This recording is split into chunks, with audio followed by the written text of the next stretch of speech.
Hey everybody, Vermont Prepper here. I want to show you guys one of the projects that I've been working on. This here you see is a Stanley toolbox that I am going to outfit with three 100 amp hour batteries to be sort of like an off-road solar charger. If you notice the wheels on there, I put some off-road style wheels on the bottom secured by 2x6 pieces of plywood, as well as a piece of plywood 1/2 inch on the bottom, as well as a 1/2 inch on the top, and I'll show you, or on the floor on the inside. And I'm going to show you what I did on the inside here to get it prepared for the batteries.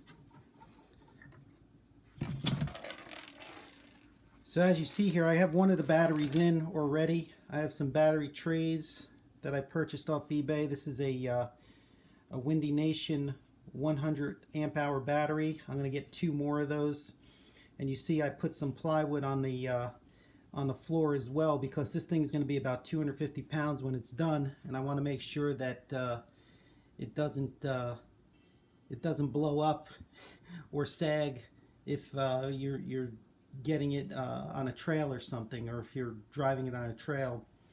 Underneath, I don't know if you'll be able to see this, but I put a D-ring on there so that you can winch it up to a truck in the bed of a truck, in case you had to bring it somewhere, so you don't have to kind of struggle getting it up on the truck, being 250 pounds and such. And you got to see the bottom there, how I did the plywood on the bottom as well. So I'm going to put the other amp hour battery right there, and then I'm going to put one right in the middle on top. I'm going to make it like a little support structure on top. Then I'll wire them in parallel to make it 300 amp hours. And what I'm going to do is put a charge controller probably on this side, and a inverter on this side. It's going to be 3500 watt inverter. I think I figured out the one that I want, and the charge controller is going to be coming from Missouri Wind and Power, or Wind and Solar, that will allow me to use not only solar panels to charge it, but also will allow me to use a wind turbine if I want.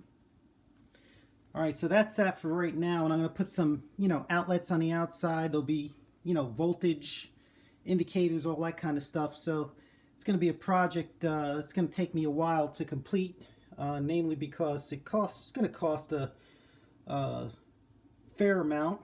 I mean, each battery is like $179, and you got the charge controller $400, the inverter probably about $350. It's one of the Chinese ones, but one of the better ones, and I'll go through that when I get it.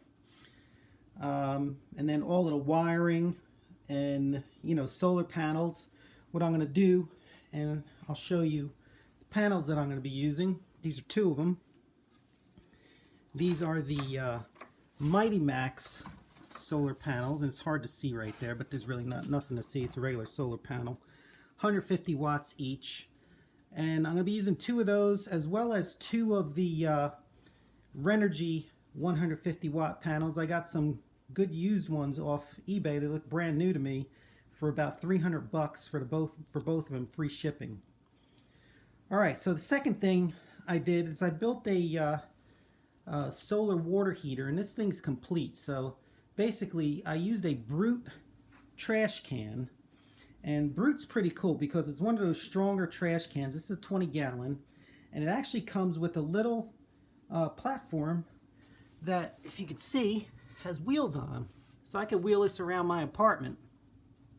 Now what you see right here is a Missouri Wind and Solar thermostat connected to a DC heating element, and if you take that plus the bulkhead right here to secure it, this costs about $85 right here. The Brute tank was probably about 40 or 50 with the wheels. And what you see right here is a little tube with a PVC connector that will just basically show the level of the water. So as the water fills up, this will fill up and give me a general idea on how much water I got in there. I put a thermostat in there to let me know how hot the water actually is, because I'm going to use a different thermostat to heat up 20 gallons. This thermostat right here is only good for about 5 gallons, so I'm going to use one a little bit more powerful. And in there you see the various wires that I use to hook it up. And then also, this thing's pretty cool. I got this off of Amazon, and it's a rechargeable solar powered, or not solar powered, rechargeable shower. So you basically put the pump down in there, and then you take this shower head and you just turn it on, and this thing will power up for a while. I haven't really used it yet, but I plan to when I start testing this thing. I haven't tested it too much yet. I tested this on 5 gallons, but I want to get the bigger heating element to do the entire 20 gallons, because this one doesn't heat up to 20 gallons very fast. It takes hours and hours. So anyway, that's about it. I think that you guys will like this as I, post these projects. The